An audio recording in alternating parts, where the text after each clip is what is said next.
I'm leaving home for the coastline, someplace under the sun. I feel my heart for the first time. So far we've been putting a lot of emphasis on the very basic aspects of the practice at first, and then building up onto ways of developing metta and how to practice wise practice, right effort properly.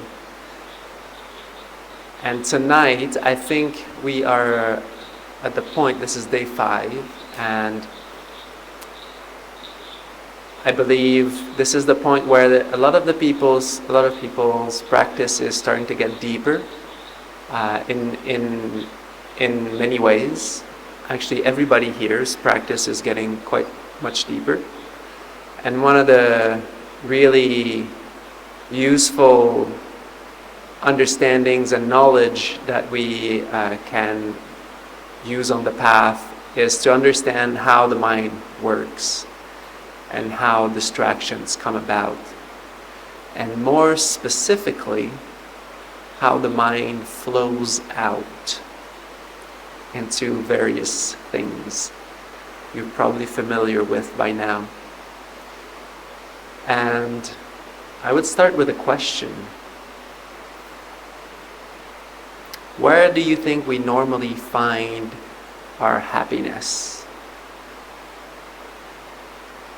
Yes? In what we're familiar with. In what we're familiar with. Yeah, very good. Excellent.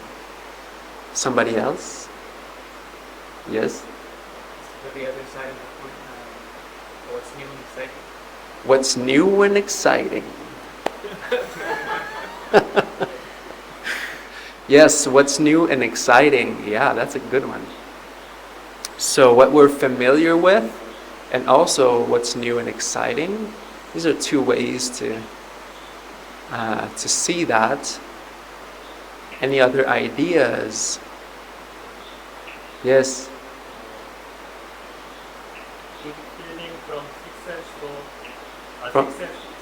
From the feeling from the sixth sense experience.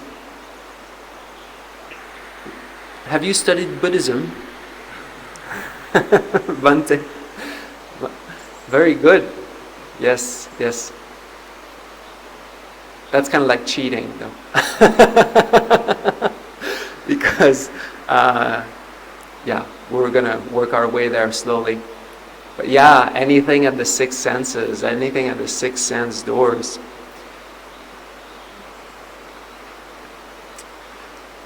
And how is that happiness working out for us?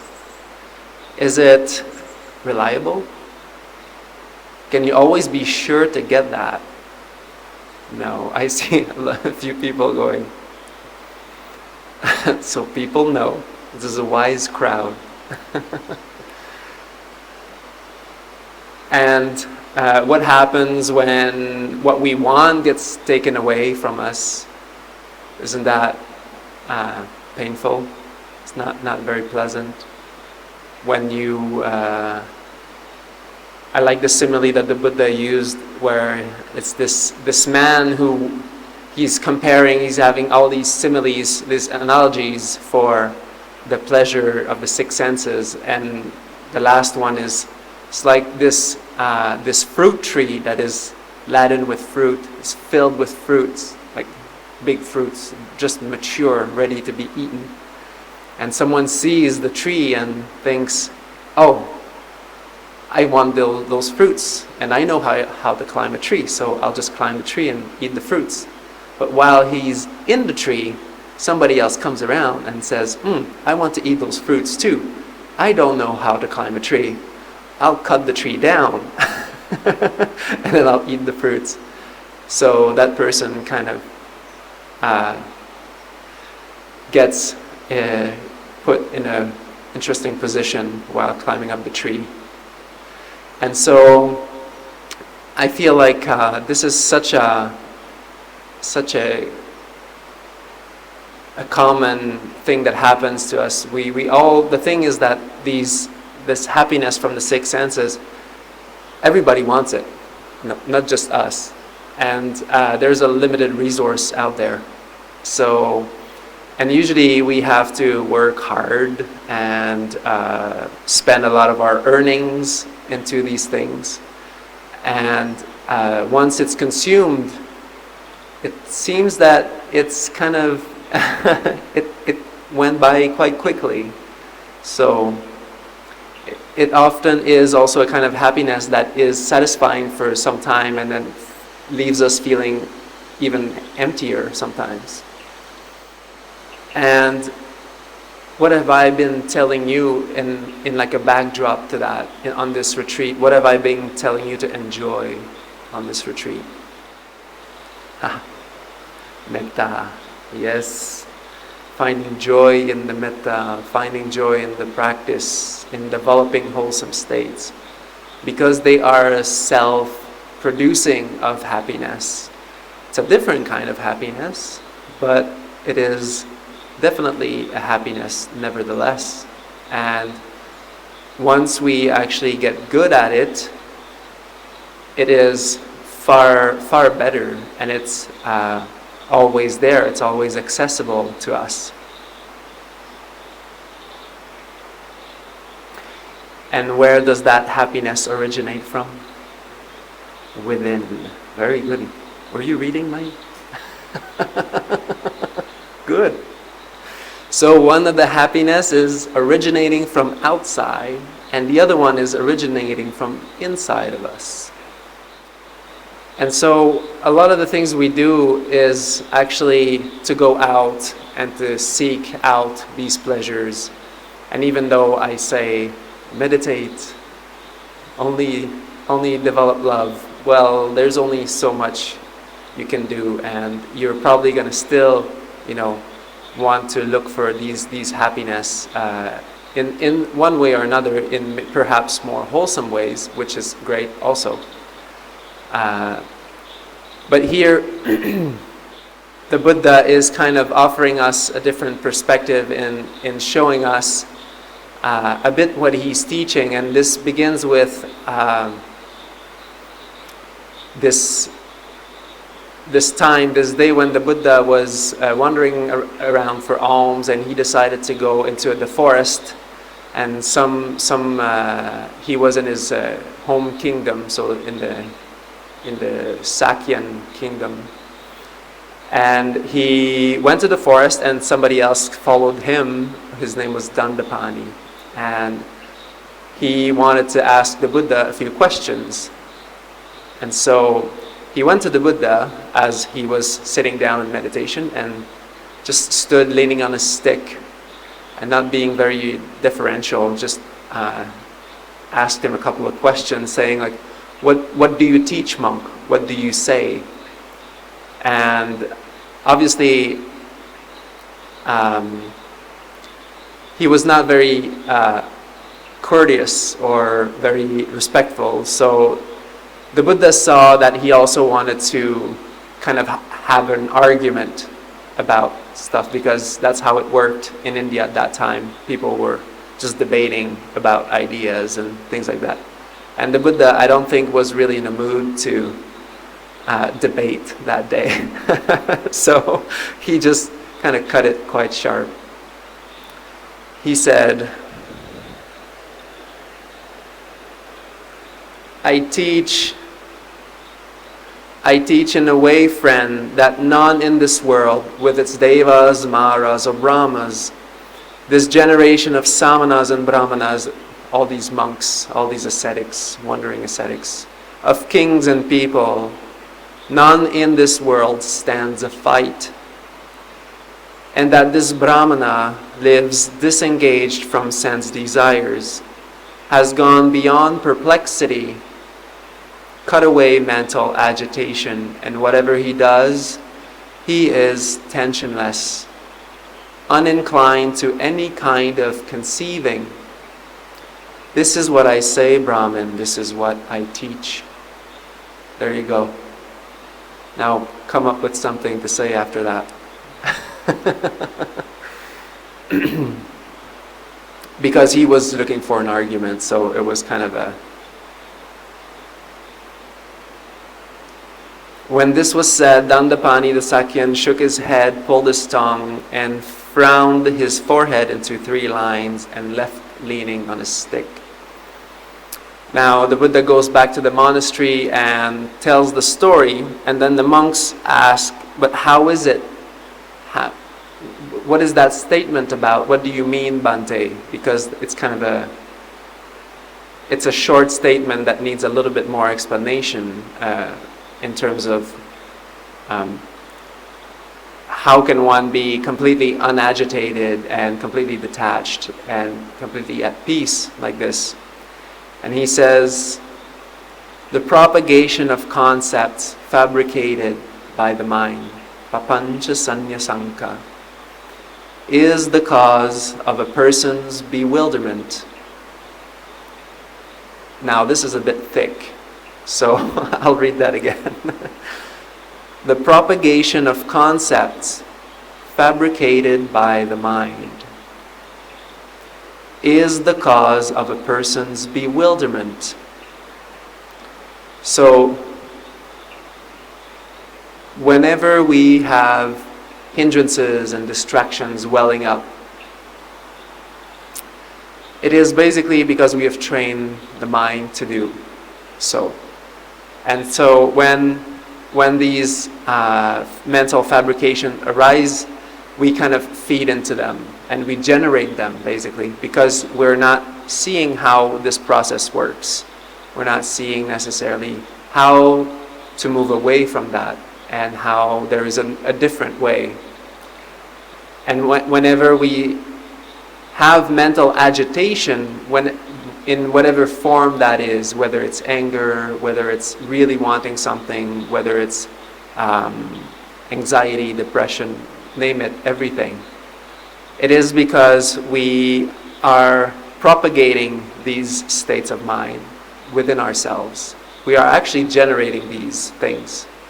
They're not happening just out of no reason. So, and he goes further, saying these concepts should not be delighted in, even though they might be very appealing sometimes, nor praised, nor indulged in. Here ends the inclination to discontent, the inclination to irritation, the inclination to views, opinions, I'm right, you're wrong. The inclination to doubt, the inclination to pride, the inclination to longing for becoming or unbecoming, the inclination to carelessness. This is the end of being given to rods and swords, fights and arguments, rivalry and fault-finding, slander and lies. This is where unrighteous, unwholesome states of mind stop entirely. Now, can you imagine that? For a little moment, where all these inclinations of the mind have completely lost their support. The bottom has fallen out and they cannot even arise any longer. How much peace and freedom would that feel like?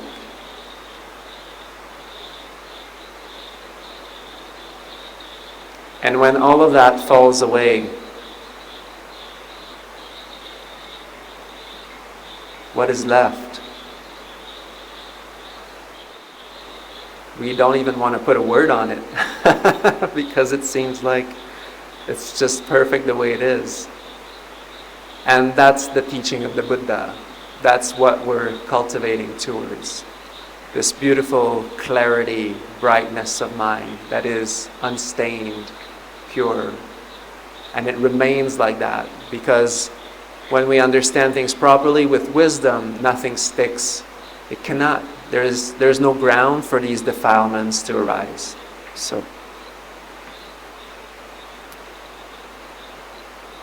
So where do you think, from what does the mind get distracted? Where does the mind flow to?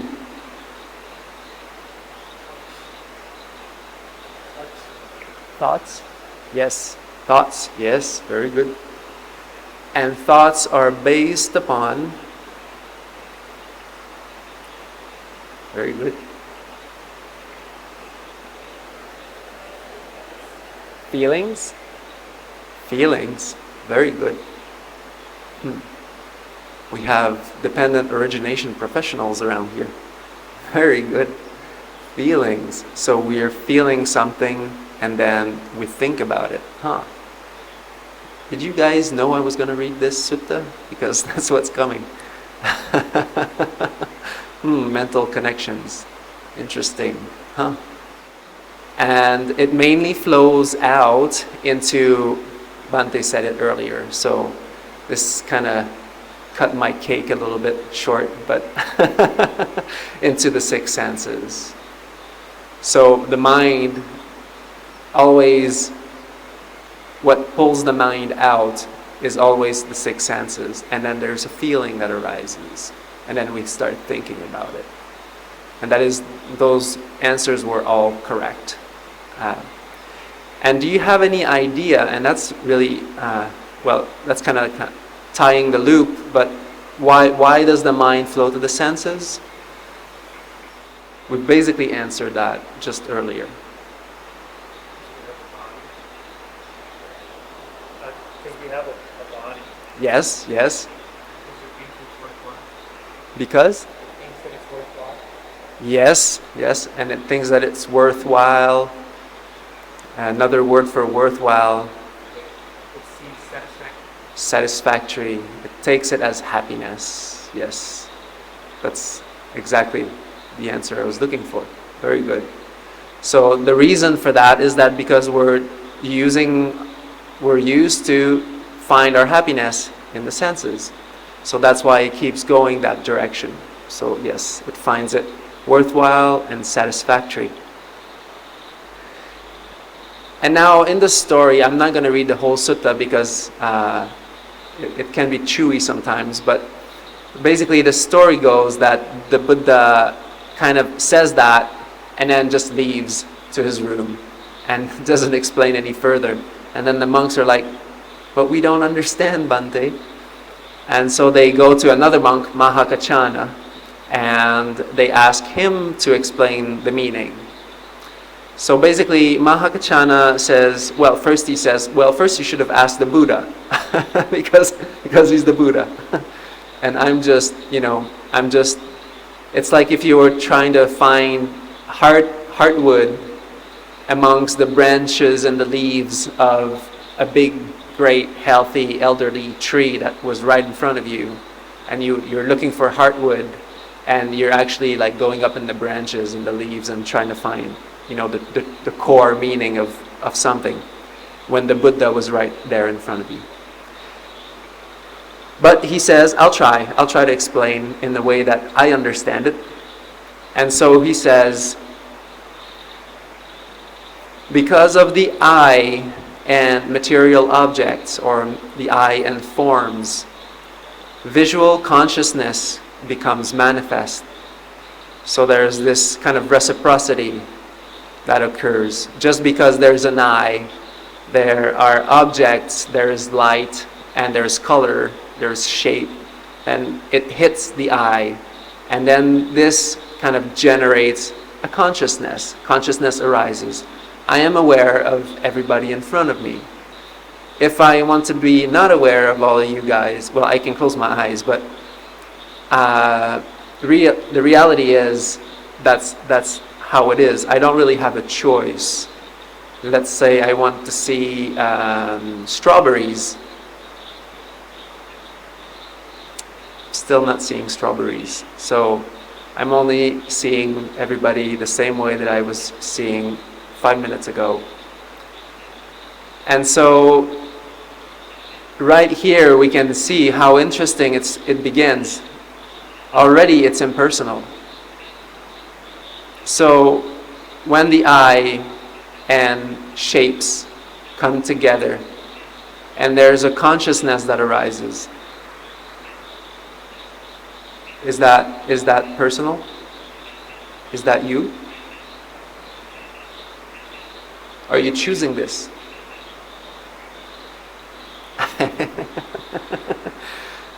You don't have to answer. We'll leave it, like that. And then these questions are meant to marinate inside of you more. The meaning of these three is called visual contact. So we have the eye, we have objects, and then we have eye consciousness that arises. And this is called visual contact. So there is a contact here. There is something that's happening. Because of this contact, there is an experience, a feeling.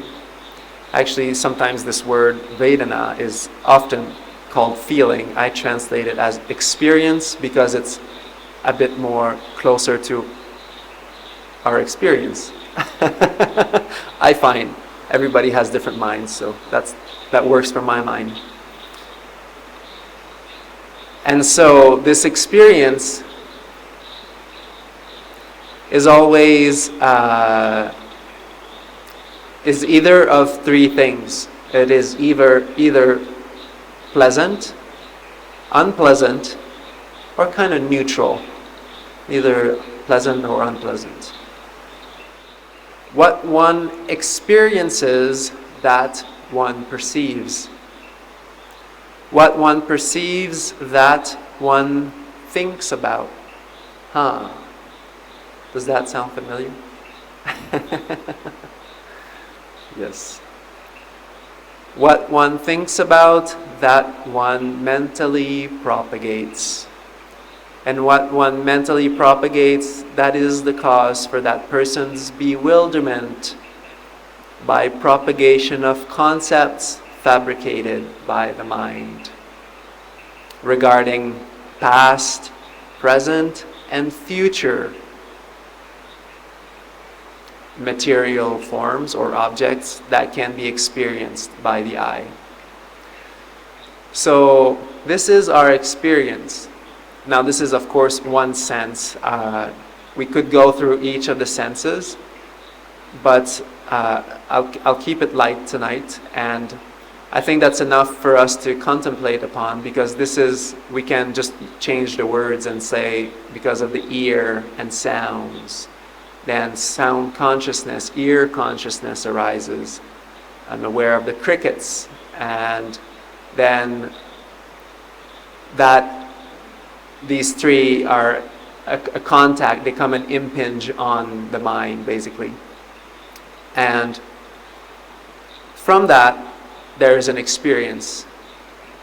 It is either pleasant, unpleasant, or kind of neutral.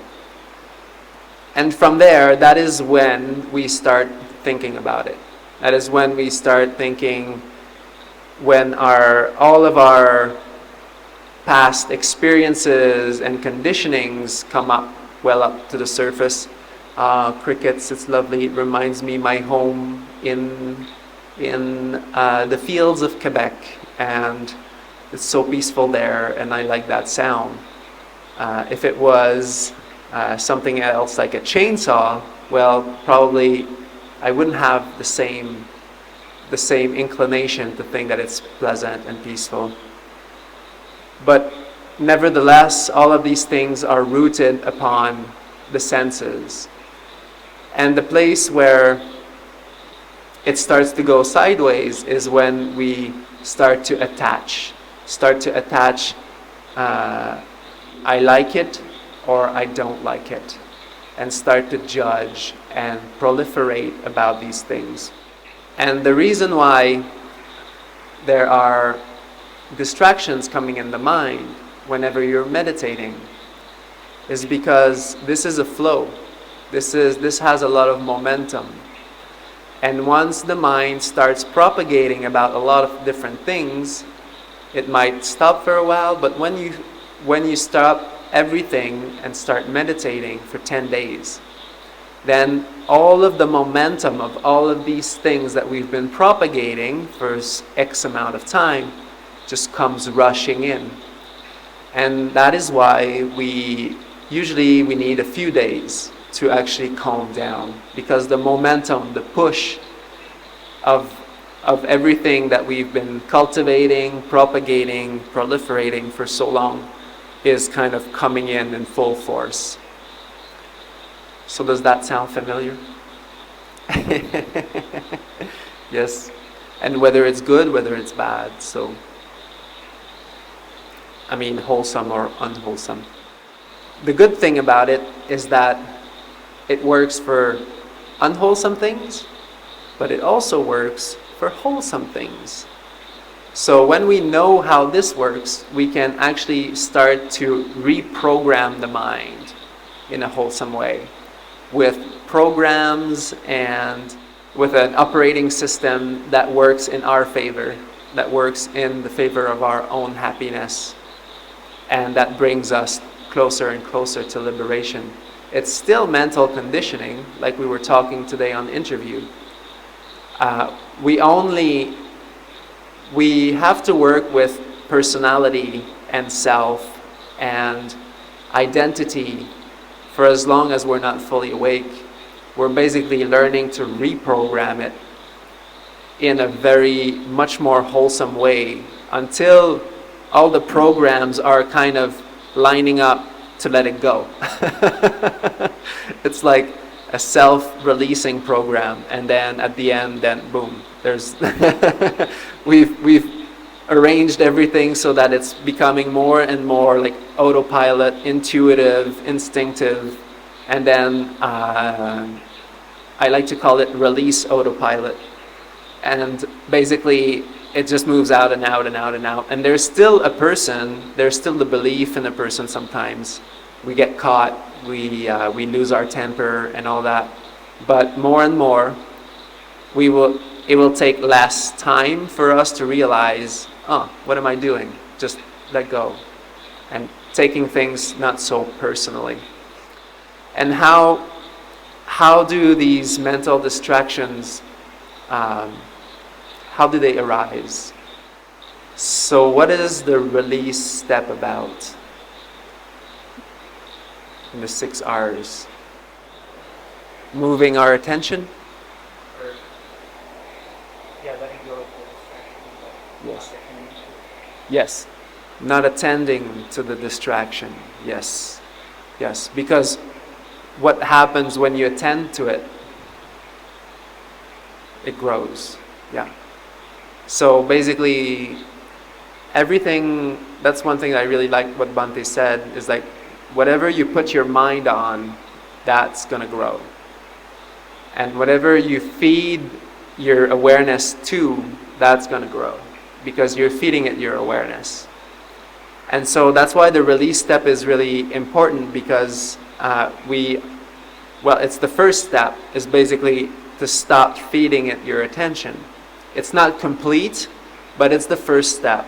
Because if whatever you put your attention on, that thing is just going to grow and grow. It's like watering a garden. And so I'd like to hear from you.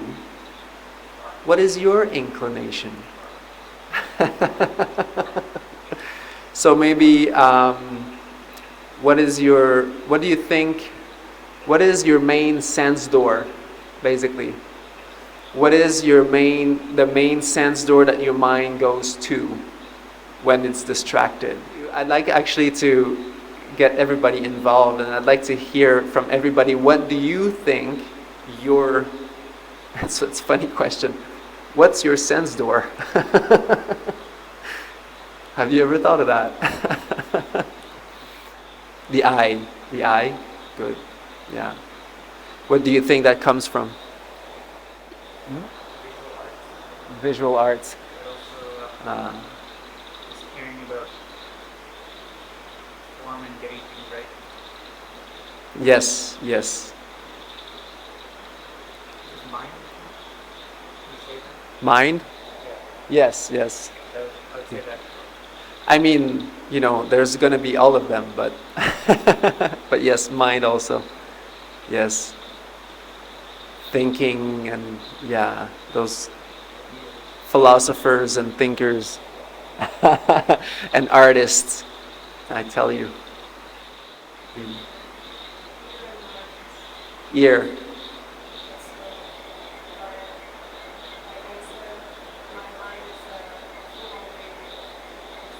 Full on radio.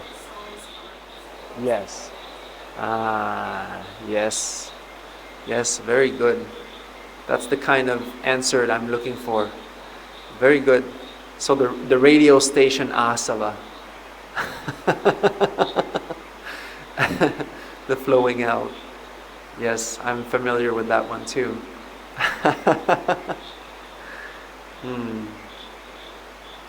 And that's really beautiful. Thank you for bringing that up, of, a beautiful reflection of noticing that actually all the sounds are triggering these states. Isn't that so? Because that's really how, or when you see something, like artists, they see something really beautiful, and then that's how it's triggered. It gets triggered by these senses. Because that's where we're used to go. That's where we're used to dwell. So, maybe one or two more? Any brave souls? Oh, I said the word. He's not Buddhist. He believes in the soul.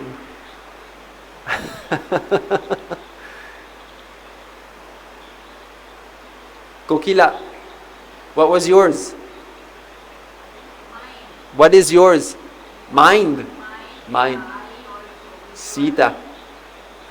Sita. Yes. Yes. Thinking. Thinking. Just pure thinking. Yes. That's a big one. Yes. Nose. Oh, very good. So this morning, did you smell the food? That was pretty good, huh? Yesterday was dark. Yes.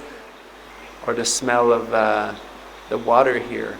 Sometimes smelling the water smells nice. Doesn't the rain? Yes, yes. It brings up all the smells. Yes. Yeah. And so we get triggered by these things, and that's so interesting. I thought for everybody was the mind. right? I didn't realize that other people. I remember talking to somebody after a retreat at Dhamma, and they actually said they don't have any thoughts. Their mind only works with images. There's no inner narrator. Yes. And I was like, what? I never would have known that the mind could work that way. Is that when you pulled your hair out? Yeah. Isn't that amazing? And just like going around everybody, it's like we get to all see and know and feel like wow, like everybody's mind is actually different, and people go to these different places. And when we don't have that example, it's hard for us to because some of these senses we don't really associate that much with, like the tactile. A lot of the time, some people are really tactile. That's all they feel through. It's like they need that coming on retreat is hard because they need the touch. Massage therapists and all that. Not all of them, but I would think. But yeah, everybody has their such different such different realities. Yet the Buddha's wisdom is so amazing. He's just like basically boiling it down to the 6 senses. And even though because there's so many things we can do with our minds, it's amazing. It's just like, it's endless, basically. You can do so many things. But the Buddha was really, and that's another amazing quality of his wisdom, was that he just saw through all of that. He's when he says, I have understood the world, he doesn't mean like I've understood everything like in the world. Because the world for the Buddha are the six senses. And once he understood the six senses, he said, I understood the world. I understood how it arises, how craving arises, and everything we experience is based on the six senses. So once you understand that, that's it. You've understood the whole world. So how does it arise? Thus, friend, feeding one's attention to the eye, feeding one's attention to shapes, and feeding one's attention to visual consciousness, one can discern the awareness of visual contact. Feeding one's attention to the awareness of visual contact, one can discern the awareness of visual experience.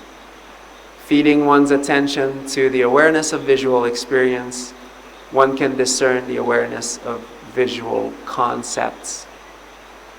Feeding one's attention to the awareness of visual concepts, one can discern the awareness of thinking.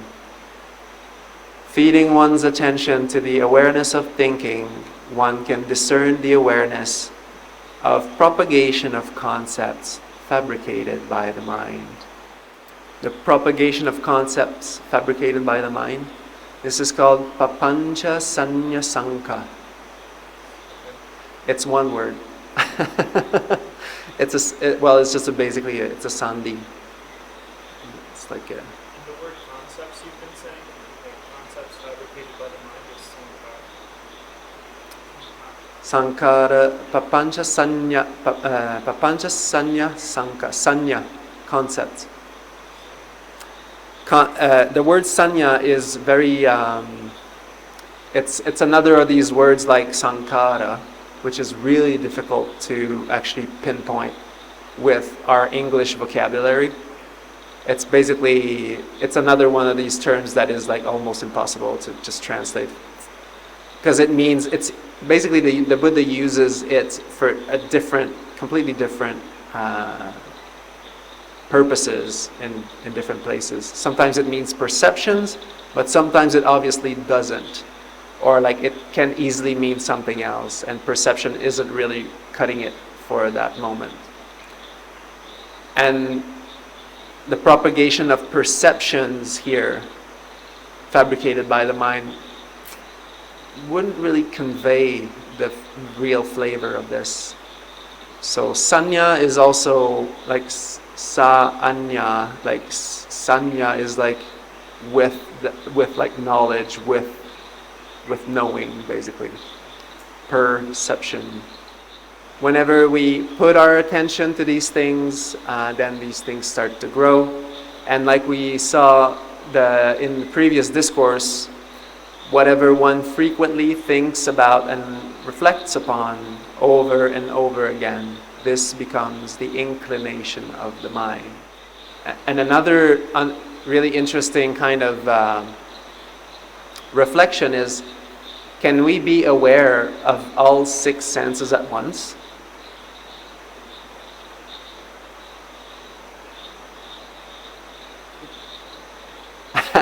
It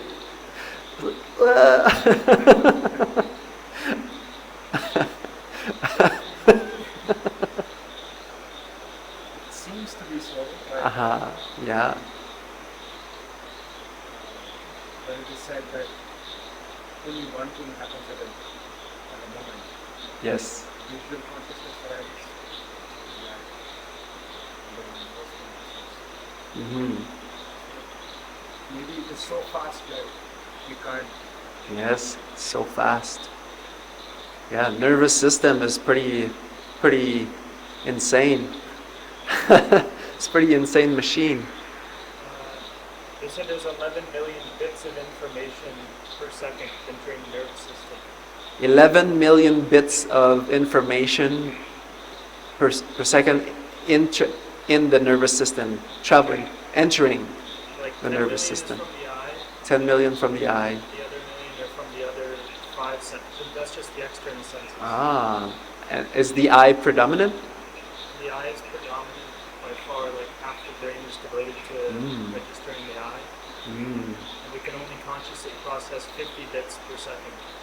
Oh. So 11 million bits and 10,900,000 remain unconscious. 50 million are like what the attention camera focuses on. Sorry, 50%. Yes. This is what I wanted the information. That's good. See, that's good. We have the scientist. Yes. Yes. Yeah, I actually was trying to ask an unanswerable question to mess up with your minds, but these scientists, Now, the tricky question. How does it come to an end? How do we reverse the process of mental distractions? The radio station. The stilling of mental fabrications. What would... do we say that every morning? I wonder why. Interesting. Oh, great. So perhaps by... What is the step in the 6 R's that would be taking care of that? The release, yes.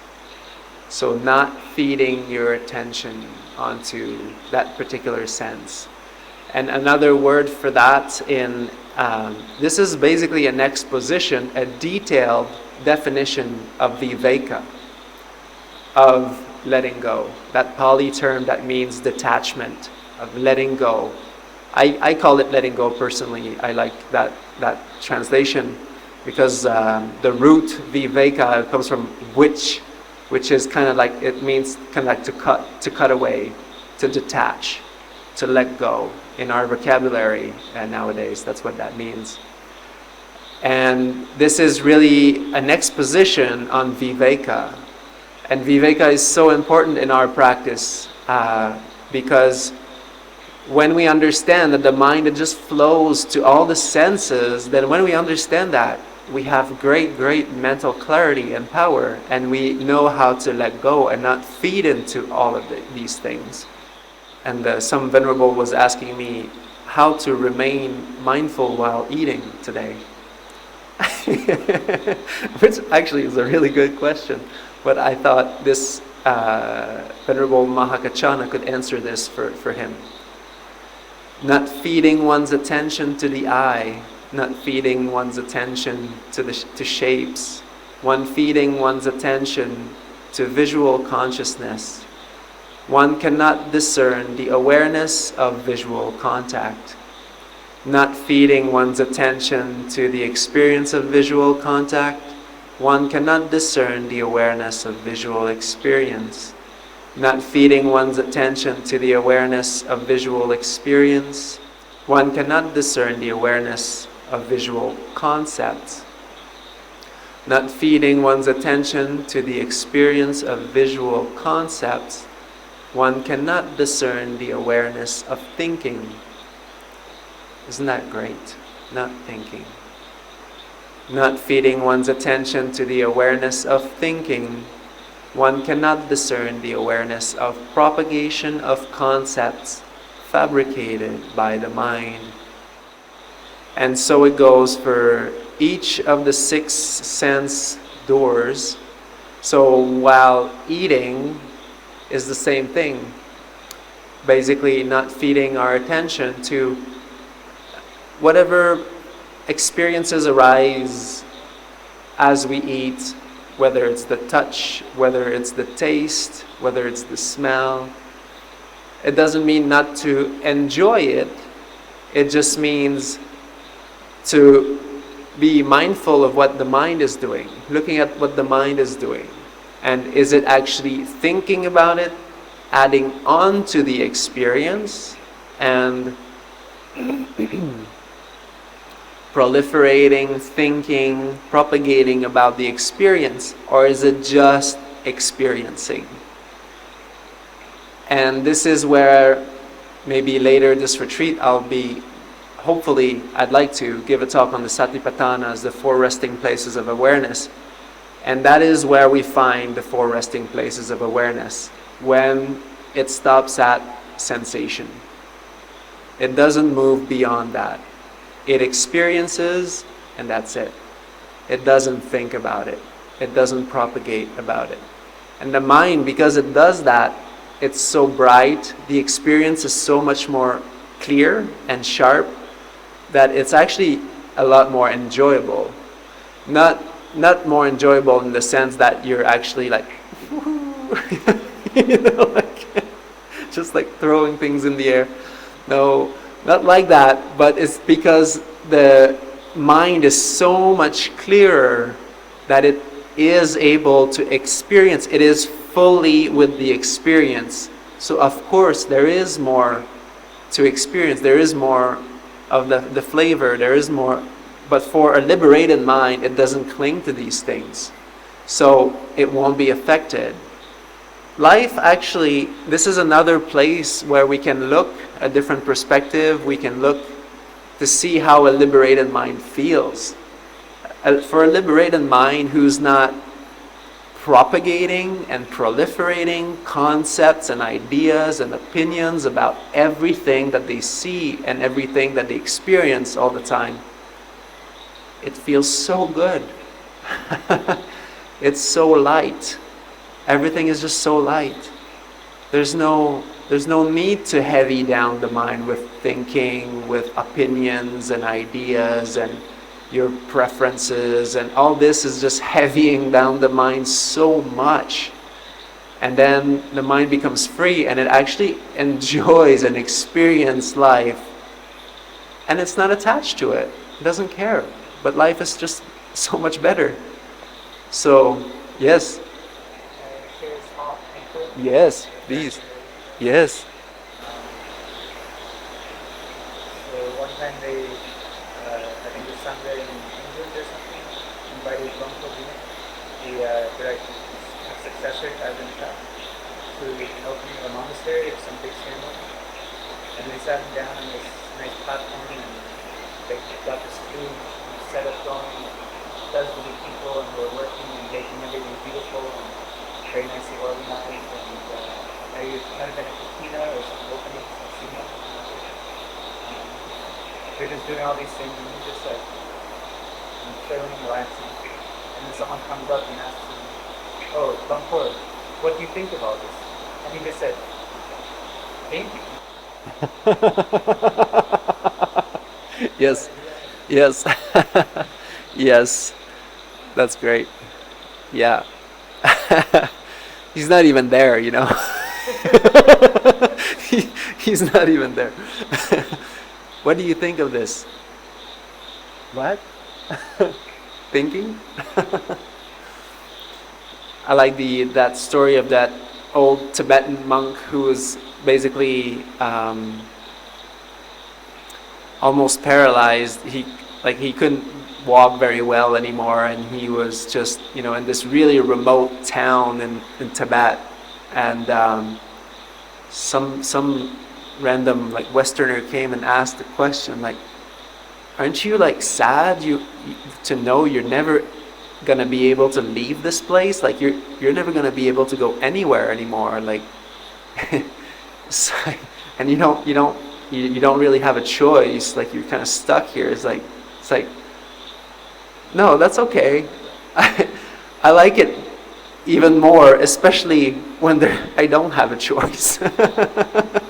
So it's like the choice sometimes is really what is actually hurting us. When we don't have a choice and we just go with it, is it's just so easy. So just keeping our mind light, not even, whatever is there, and that's sufficient. And so in this last step, now not feeding our attention to the mind, to any of the senses, this is the last exam question. So how do we do that?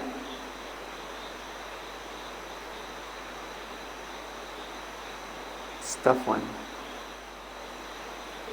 Relax. Is that what you said?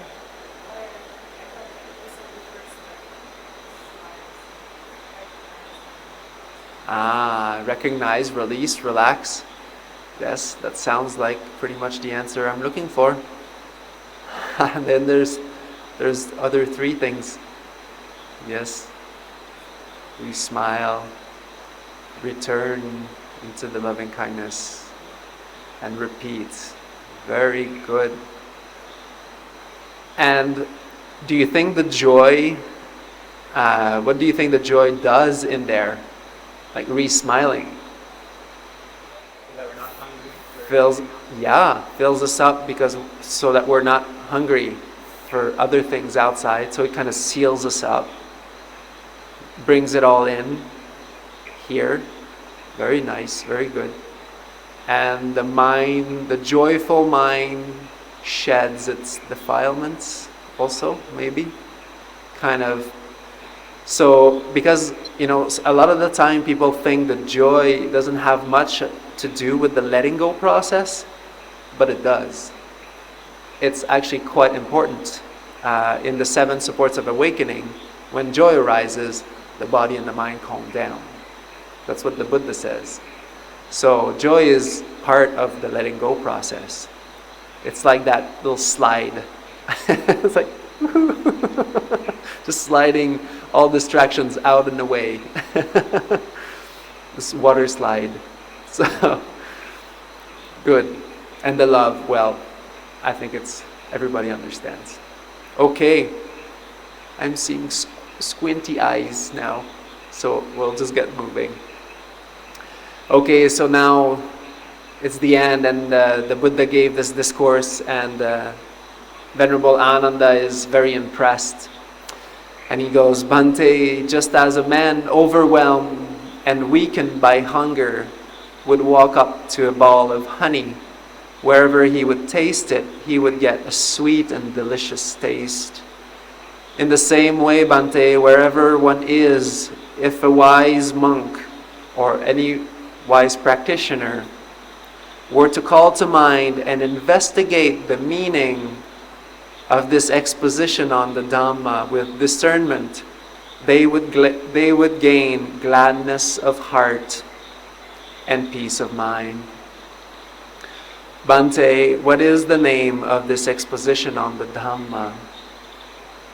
Ananda, you can remember this exposition as the exposition on the ball of honey. This is what the awakened one said. Glad at heart, the Venerable Ananda rejoiced and delighted in the awakened one's words. Sa, sa, sa.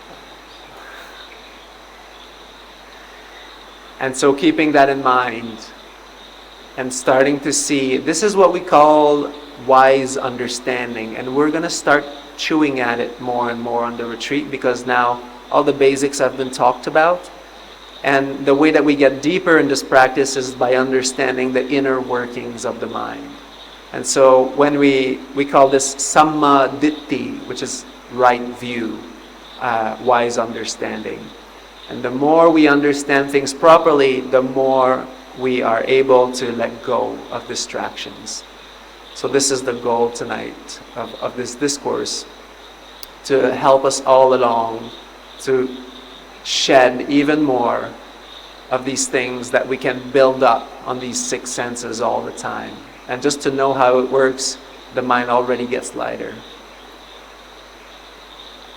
And one last question, what do you think is left after that? What's left after the concepts are gone? Yeah, so basically what's left when we actually practice the 6 hours? What's left when we actually move away from the 6 senses and the papancha upon it? The 4 foundations of mindfulness, the 4 Satipathanas, yes, which is just, maybe we'll talk about this a little bit later, I don't want to get too heavy tonight, but just seeing things for what they are, seeing body as body, sensations as sensation, mind, however the mind is, just the way that the mind is.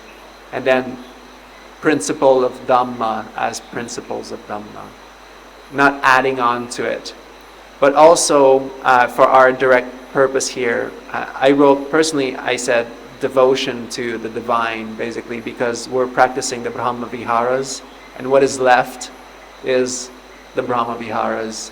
So because I just wanted to bring it all back into our own practice here and now, because that's what everybody is doing. So when we shed all of this papancha, these distractions, what is left is a very clear, very pure and bright metta practice, or wherever you are on your path. And then later will be the Satipathanas. So yes. Okay, I'll give you enough so that you can pass. And then we'll see tomorrow. Good. Do you have any questions? What is the Pali for devotion to the divine? The Pali word for devotion? I'd like your translation of devotion to the divine. Ah. I don't know what that would be for what that would be. Yeah, I didn't take that from the suttas. But I do translate Viriya as devotion. In the Uposatha Sutta. Devotion to the divine. Oh, right. Yes. So it is. Yes. Well, I guess in that sense, well, I wrote this book, but what page are you on? Oh, I think it's Brahmacharya. Oh, right. Yeah, I forgot I put that example in the beginning. XIV. The divine observance. So basically, I think this is like Brahma Uposatha, but I'm not, I would have to look again. I wouldn't want to mislead anybody. The Buddha really often refers to Brahma, to be honest, and personally I like it, but yeah, devotion to the divine. And actually in this sutta, in the Madhupindika, when the Mahakachana says, oh, you should have listened to the Buddha, he is the teacher, he is the Dhamma, he is the elucidator, the proclaimer, and he is Brahma. Yeah, actually it says that. He is Brahma. So, yeah. So it's India too. In India, these things are normal. Okay. Let's share our merits.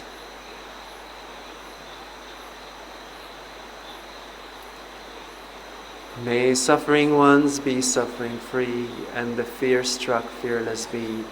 May the grieving shed all grief, and may all beings find relief. May all beings find these merits that we have thus acquired for the acquisition of all kinds of happiness. May beings inhabiting space and earth, devas and nagas of mighty powers, share these merits of ours. May they long protect the Buddha's dispensation. Sadhu, sadhu, sadhu. Have a beautiful evening. Keep your beautiful smiles, and I'll see you tomorrow. I'm leaving home for the coastline, someplace under the sun. I feel my heart for the first time, 'cause now I'm moving on.